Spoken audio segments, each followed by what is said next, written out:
أم حسبت أن أصحاب الكهف والرقيم كانوا من آياتنا عجبا নয়, তুমি কি মনে করেছ যে গুহা ও রাকিমের অধিবাসীরা ছিল আমার আয়াতসমূহের এক বিস্ময়?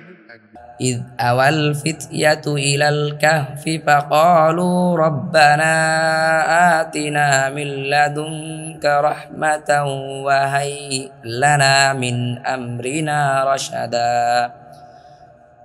10 যখন যুবকরা গুহায় আশ্রয় নিল অতঃপর বলল, হে আমাদের রব, আমাদেরকে আপনার পক্ষ থেকে রহমত দিন এবং আমাদের জন্য আমাদের কর্মকাণ্ড সঠিক করে দিন।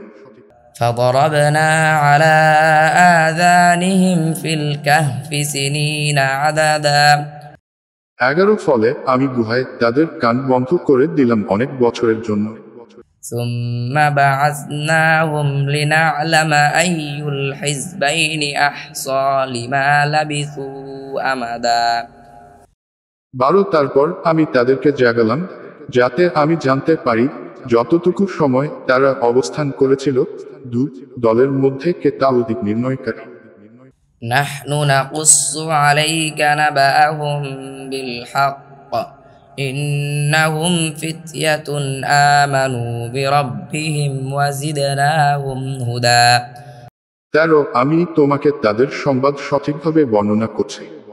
নিশ্চয় তারা কয়েকজন যুবক যারা তাদের রবের প্রতি ঈমান এনেছিল এবং আমি তাদের হিদায়াত বাড়িয়ে দিয়েছিলাম।